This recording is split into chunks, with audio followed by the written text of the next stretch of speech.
এই এপিসোডের শুরুতে আমরা দেখি জেইনকে ভার্সিটিতে সবাই অন্য নজরে দেখছিল।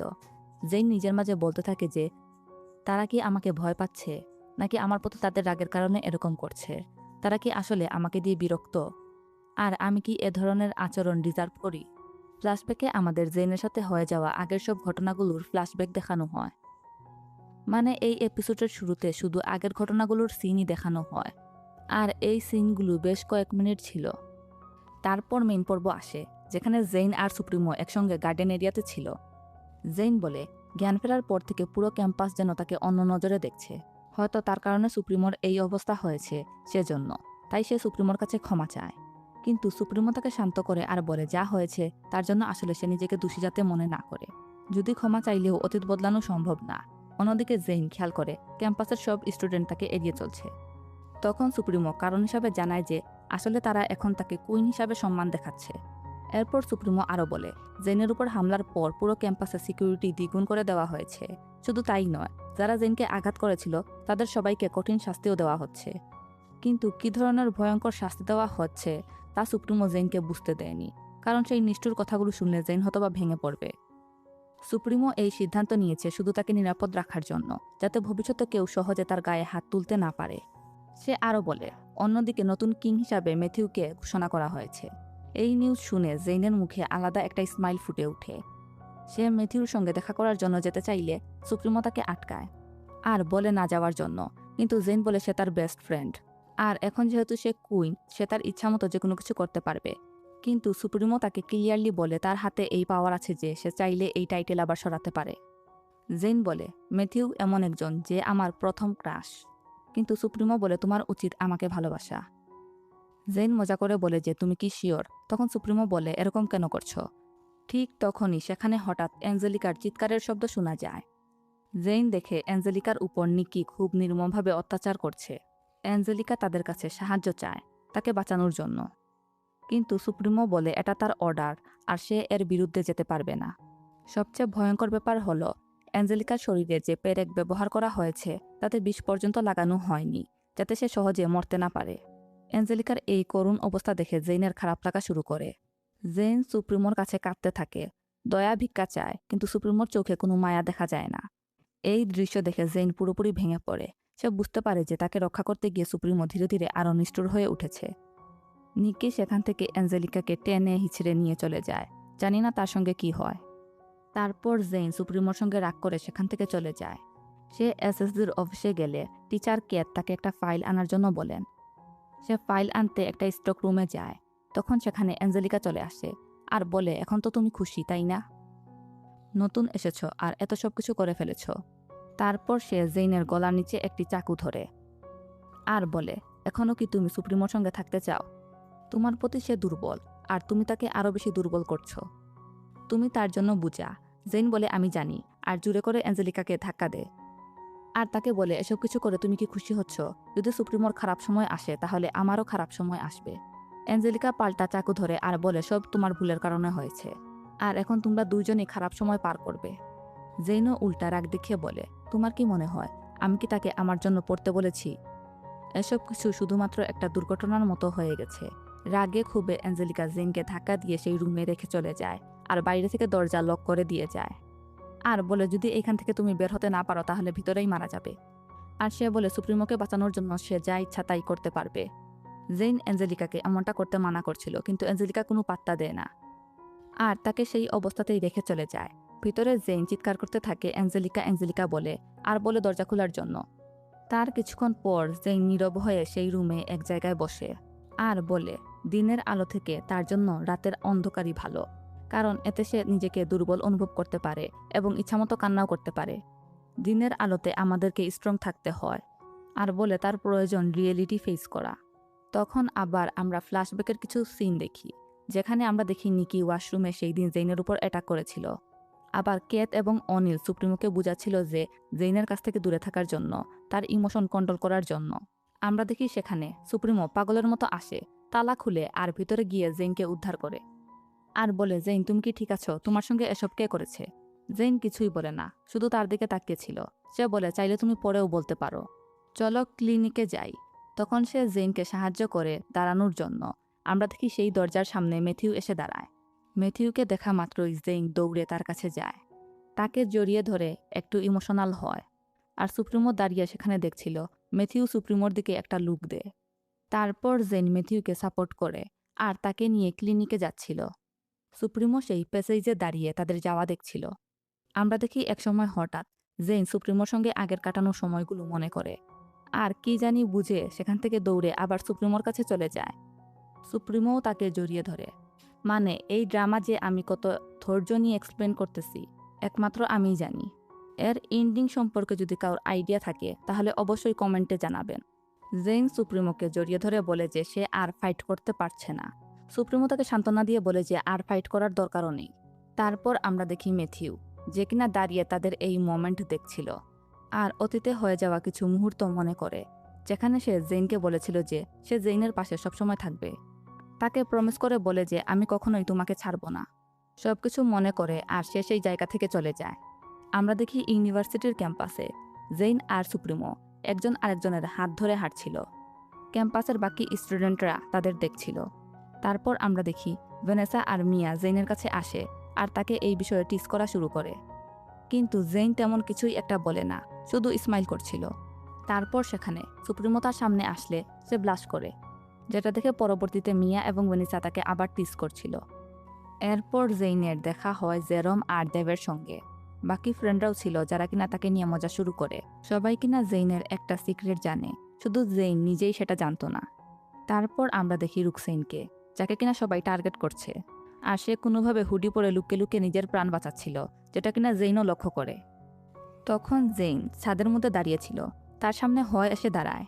তখন সে হয়কে আদর করে আর বলে নিজের জন্য নতুন মালিক খুঁজে নেওয়ার জন্য, কারণ জেইন চায় না তার জন্য আর অন্য কেউ বিপদে পড়ুক। তখন সুপ্রিমো তার কাছে আসে, কিন্তু জেইন তাকে বলে তাকে একা ছেড়ে দেওয়ার জন্য। কিন্তু সুপ্রিমো সরাসরি না বলে দেয়, কারণ সে জেইনকে একা ছাড়তে পারবে না। তারপর সুপ্রিমো রাগ করে সেখান থেকে চলে যেতে চায়, কিন্তু সুপ্রিমো তাকে পিছন থেকে জড়িয়ে ধরে। জেইন বলে, এসব আবার কি, তুমি কি ঘুষি খেতে চাও? তারপর সে জেইনকে ছেড়ে দেয় আর বলে এটা জেইনের জন্য এক ধরনের মেডিসিন। সুপ্রিমোর জড়িয়ে ধরা তার ভিতরে থাকা কষ্টগুলো যাতে দূর করতে পারে। সে জেইনকে বলে তার যখনই কষ্ট হবে সে চাইলে সুপ্রিমোর কাছে চলে আসতে পারে। এরপর আমরা দেখি জেইন তাকে সামনে থেকে জড়িয়ে ধরে। এতে সুপ্রিমো অনেক বেশি খুশি হয়ে যায় আর বলে অতিরিক্ত ডোজ নিলে আসক্তি হয়ে যাবে। জেইন বলে এতে সে রাজি আছে। এরপর আমরা দেখি জেইন আর সুপ্রিমো এসএসজির অফিসে যায়। মিসেস কেত তাকে সম্মান করে আর বলে রবিবারে তার কোনো পরিকল্পনা আছে কিনা। সুপ্রিমো বলে তার কোনো প্ল্যান নেই, কিন্তু তাকে যাতে শান্তিতে থাকতে দেওয়া হয়। মিসেস কেত এসব শুনে একটু রাগ করে আর বলে তার ভাগ্য ভালো যে সে এখনো এই পদে আছে, কারণ সে জেইনের জন্য যেভাবে রুলসগুলো ভাঙছে এটা তার জন্য বিপদ নিয়ে আসবে। যে শাস্তি কালকে সে ঘোষণা করেছিল সেটা অ্যাঞ্জেলিকার ক্ষেত্রে অ্যাপ্লাই করা হয়নি। জেইন এসব শুনে অনেকটা আনকমফোর্টেবল হয়ে যায়। সুপ্রিমো তার কান ধরে আর বলে যে এসব শোনার কোনো দরকার নেই, আর মিসেস কেতকে বলে তার সামনে যাতে এসব কিছু না বলে। কিন্তু মিসেস কেত বলে তার শোনা উচিত, কারণ তাকে বুঝতে হবে সে সুপ্রিমোর ক্ষমতা আর সম্মান দুটাই রিস্কের মধ্যে ফেলছে। তখন জেইন সরাসরি জিজ্ঞাসা করে আমি কি করলে সুপ্রিমোকে বাঁচাতে পারবো। আমরা দেখি সেখানে অনিলও চলে আসে। তখন মিসেস কেত উত্তর দেয় যে নিজের লিমিটের মধ্যে থাকতে হবে, কারণ সুপ্রিমোর কারো সঙ্গে সম্পর্কে জড়ানো একেবারে নিষিদ্ধ। একজন প্রেসিডেন্ট কখনো দুর্বলতার পরিচয় দিতে পারে না, আর জেইন এখন তার দুর্বলতা হয়ে দাঁড়িয়েছে। কিন্তু সুপ্রিমো স্পষ্টভাবে জানিয়ে দেয় যে জেইন কোথাও যাবে না আর সে পরিণতি নিয়ে একদম ভাবে না। তখনই সেখানে রুকসান আসে আর আগুনে ঘি ঢেলে দেয়। সে চিৎকার করে বলতে থাকে জেইনকে তো অনেক আগে শাস্তি দেওয়া উচিত ছিল, কারণ তাকে বাঁচিয়ে এস সবার সাথে অন্যায় করছে। অনিল তাকে থামানোর চেষ্টা করে। মিস কেত তাকে বলে যে সে এসএসজির অফিসারদের অসম্মান করে কথা বলছে, এসএসজির অফিসারদের সঙ্গে যাতে এসব করার সাহস না করে। রুকসাইন তো ফুল অ্যাটিটিউড নিয়ে বলে I dare, I fucking dare, আর বলে তোমরা দুইজন, তোমাদের মধ্যে কি সম্পর্ক আছে? কিছুক্ষণ নীরব থাকার পর সুপ্রিমো হঠাৎ বলে উঠে ইয়েস। রুকসাইন স্মাইল করে আর বলে ওয়াও, প্রেসিডেন্ট আর secretary, what a plot twist, not surprised. আর জেইনকে বিচ বলে গালি দেয়। সুপ্রিমো তাকে ওয়ার্নিং দিয়ে বলে আর একবার যদি তাকে এভাবে গালি দিয়েছ। রুকসাইন সুপ্রিমোর মুখের উপর বলে উঠে যে তুমি কি ভুলে গিয়েছ আগের সুপ্রিমো কেন ভ্যানিশ হয়েছিল? সেম রিজনের কারণে এই কেস। রুমে থাকা সবাই একেবারে ঠান্ডা হয়ে যায়। রুকসেন বলে, আমি পুরো ইউনিভার্সিটিকে তোমাদের এই সিক্রেট জানিয়ে দিব। আমরা দেখি জেইন রুকসেনের সামনে এসে হাঁটু গেড়ে বসে যায়। সুপ্রিমো তাকে ধরার চেষ্টা করে, কিন্তু সে কোনো কিছুই শুনে না, আর ইমোশনাল হয়ে বলে যে, আমি তোমার কাছে ভিক্ষা চেয়ে বলতেছি, প্লিজ এরকমটা করো না। কিন্তু রুকসেন বলে, অনেক লেট হয়ে গিয়েছে। কুইন জেইন আর সুপ্রিমোকে বলে, তুমি সবকিছু হারাবে। তারপর সে সেখান থেকে চলে যায়।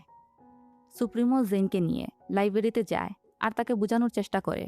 সে বলে, আমি এই পজিশন ছাড়া বেঁচে থাকতে পারবো, কিন্তু আমি তোমাকে ছাড়া বাঁচতে পারবো না।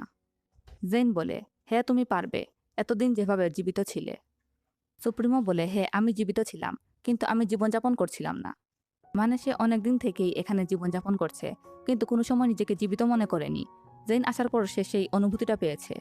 সে বলে, darling don't do this please. মানে সে ইমোশনালি জেইনকে পুরোই ধরে ফেলেছিল। তুমি আমার জন্য গিফট, আর আমার সামনে বার্থডেও আসছে। আমার হার্ট তোমার কাছে, তাই আমাকে ছেড়ে যেও না। তাদের মধ্যে একটা মোমেন্ট ক্রিয়েট হয়, ব্যাকগ্রাউন্ডে একটা মিউজিকও প্লে হয়। যখনই তারা একটু ক্লোজ যাবে, ঠিক তখনই আমরা দেখি রুকসেন সেখানে আসে। সে হাততালি দেয় আর বলে, হোয়াট এ সিন, এসব থিয়েটিক কি বন্ধ করা যাবে? সুপ্রিমো একটু রাগ করে তাকিয়ে বলে যে, দেখে ভালো লাগছে যে তুমি জীবিত আছো। সে ফুল কনফিডেন্স নিয়ে বলে, সুপ্রিমো তুমি তোমার জীবনের সবথেকে বড় ভুল করছো, তোমার উচিত আমাকে মেরে ফেলা। তখন আমরা দেখি রাগ করে সুপ্রিমো তার পকেট থেকে একটি ছুরি বের করে আর বলে, আমি 3 পর্যন্ত গণব। কিন্তু সুপ্রিমো যখন 2 পর্যন্ত গনে, রুকসেন সেখান থেকে পালিয়ে চলে যায়। তারপর সে জেনকে খাবার খাওয়ার জন্য অফার করে, কিন্তু জেন বলে তার ক্লাসের জন্য দেরি হয়ে যাচ্ছে। তাই সুপ্রিমো বলে, তাহলে কালকে কেমন হবে? সে বলে, কালকে কি? তখন সুপ্রিমো বলে, জেন তুমি আমাকে বোকা বানাতে পারবে না। তারপর জেন বলে, ঠিক আছে, তাহলে কালকে তুমি কি গিফট চাও? সুপ্রিমো বলে, আমি তোমাকে চাই, শুধু তোমাকে। জেন এসব শুনে স্মাইল করছিল। তারপর সুপ্রিমো বলে, আমি চাই সবাই দেখুক আমরা একসঙ্গে ডান্স করি। এটাই আমার এখন সবথেকে বড় একটা স্বপ্ন। চলো আমার জন্য স্বপ্নটা সত্যিতে পরিণত করো। জেন স্মাইল করে বলে, কালকে। এসব শুনে সুপ্রিমো অনেক বেশি খুশি হয়ে যায়। তারপর সে তার কাছ থেকে বিদায় নেয়। এরপর আমরা দেখি জেন করিডোরে হাঁটছিল। তখন তার সামনে এসে নিকি দাঁড়ায়। সেখানে নাজির লুমিয়াও চলে আসে আর বলে, তুমি পার্টিতে যাবে না। জেন বলে, কে আমাকে আটকাবে? নিকি পিছন থেকে বলে, আমরা। তখনই তারা জেনকে রশি দিয়ে বেঁধে ফেলে। তখন সেখানে ডেভিড গড ওয়ারিয়র গ্যাংয়েরও একজন চলে আসে। মানে এই দুইটা গ্যাংই চাচ্ছিল যে সুপ্রিমো আর জেন যাতে একসঙ্গে না হয়। সত্যি তো, যে ভালোবাসা সবাইকে ধ্বংস করে দিবে, সেই ভালোবাসার কোনো মানে হয় না। আসলে রেই সিলভেনিয়া এসেছে, আর সে বলে চাইলে তার কোয়ার্টার তারা ধার নিতে পারে। নিকি একটু রাগ করে বলে, তুমি সেই ব্লাডি নাইটের রাতে তাকে বাঁচিয়েছিলে, তাই তোমার অপিনিয়নের আমাদের দরকার নেই, আমরা একাই তাকে হ্যান্ডেল করতে পারবো। তাই রেইজ একটু রাগ করে সেখান থেকে চলে যায়। জেন কোনোভাবে জিজ্ঞাসা করে যে তোমরা এমনটা কেন করছো? নিকি বলে, তার জন্য, কারণ ভালোবাসার এই হেল ইউনিভার্সিটিতে কোনো জায়গা নেই। ভালোবাসা শুধু একটা বিষ। নিকি তার হাত দিয়ে জেইনের মুখ চেপে ধরেছিল। জেইন রাগ করে নিকির হাতে কামড় মারে। রাগ করে নিকি তার পেটের মধ্যেও একটা লাথি মারে। মানে জেইন মেয়েটা পুরো ড্রামাতে এত মাইর খাইল, তাও মারা গেল না। মারা যাওয়া তো দূরের কথা, তার কোনো এনার্জি কম হয় নাই। জেইন ডাক করে বলে, যদি ভালোবাসা বিষ হয়, তাহলে তোমরা দুজন কোন দিন মারা যাবে? নিকি আবার তার মুখ চেপে ধরে বলে, এটা কোনো ভালোবাসা না ডিয়ার। তারপর নাজির বলে, কারো দেখার আগে আমাদের উচিত একে লুকিয়ে ফেলা। তখনই সেখানে আমরা দেখি ম্যাট আসে, পুরো হিরোর মতো আসে আর বলে, তাকে কষ্ট দিও না। জেইন ম্যাট বলে চিৎকার করে আর কান্নাকাটি করছিল। নিকি বলে, যদি সে আমাদের সহযোগিতা করে তাহলে আমরা তাকে কষ্ট দিব না। ম্যাট, আমরা তাকে লুকিয়ে আর সেফে রাখবো। জেন বলে, ম্যাট আমাকে সাহায্য করো। নাজির লুমিয়া বলে, তোমার কাছে যদি আরো কোনো বেটার অপশন থাকে তাহলে বলো। ম্যাট বুঝতে পারে এতেই সবার ভালো, তাই সে কোনো সাহায্য না করে সেখান থেকে চলে যায়। যাওয়ার আগে এটা বলে যায় যে তুমি কালকের পার্টিতে অ্যাটেন্ড করবে না, কারণ এতে তুমি সুপ্রিমোর স্বপ্ন নষ্ট করবে। তুমি এমন একজন মানুষকে কষ্ট দিবে যে তোমাকে সব থেকে বেশি ভালোবাসে। জেন অনেক বেশি কান্না করছিল, কিন্তু ঠিকই তো আছে, যেখানে প্রাণে বাঁচা দায়ের সেখানে ভালোবাসা তো বিলাসিতা। তারপর নিকি তাকে অজ্ঞান করে ফেলে। নাজির তাকে কাঁধে তুলে সেখান থেকে নিয়ে চলে যায়। এরপর আমরা দেখি জেরোমকে, যে কিনা রাতে অন্ধকারে একটি জঙ্গলের মধ্যে হাঁটছিল। সে একাই ছিল, আর সে হাঁটতে হাঁটতে সেই গেটের সামনে এসে দাঁড়ায়। সেই গেট যেটাকে হয়তোবা ডার্ক সেল বলা হতো। সে সেই গেটের তালা খুলে আর ভিতরে ঢুকে যায়। তারপর আবার বাইরে বের হয় আর আশপাশ চেক করে চলে যায়। অন্যদিকে আমরা দেখি ম্যাডাম ভায়োলেন্টের সামনে লুকি বসেছিল, যেখানে ম্যাডাম ভায়োলেন্ট তাকে বলছিল, তুমি কি জানো আমি কেন তোমাকে এখানে ডাকলাম? কারণ তুমি একমাত্র যার উপর আমি নির্ভর করতে পারি। তুমি অন্যদের মতো না, আর আমরা তোমার যোগ্যতা দেখতে পারি। আমি তোমাকে একটা লাস্ট কাজ করার জন্য বলতে চাই।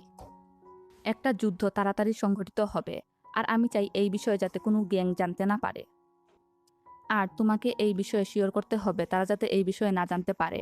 আমি কি তোমার উপর বিশ্বাস করতে পারি? আর তুমি কি এই জায়গা থেকে বের হতে চাও? তোমার প্যারেন্টসদের কি আবার দেখতে চাও? আমি একমাত্র যে কিনা তোমাকে এটা দিতে পারবো। আমার কাছে এই পাওয়ার আছে।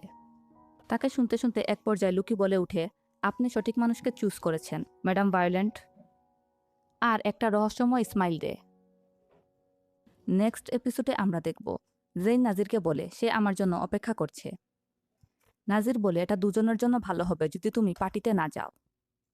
জেইন অনেকটা রাগ আর কান্না নিয়ে জিজ্ঞাসা করে, কেন তোমরা সবাই আমাদের এই রিলেশনের বিপক্ষে? সুপ্রিমো প্ল্যান করছে সবকিছু রিভিল করে দেওয়ার। আর সে জুড়ে জুড়ে চিৎকার দিয়ে বলবে সে তোমাকে কতটা ভালোবাসে।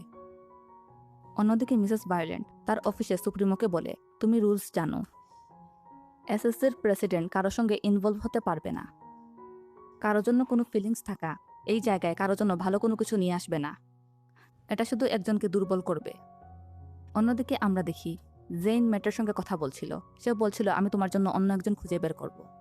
ম্যাট বলে, কেন? এখানে কি আর কোনো জেইন আছে? তারপর সুপ্রিমো বলে, তুমি যদি আমার কাছ থেকে 10 কদম দূরে যাও তাহলে আমি ভুলে যাব আমাদের মধ্যে কি ছিল। জেইন বলে, চলো একজন অন্যজনকে ভালোবাসি, এটাই আমাদের জন্য যথেষ্ট। আজকের জন্য এতটুকুই। ভালো থাকুন, সুস্থ থাকুন, আল্লাহ হাফিজ।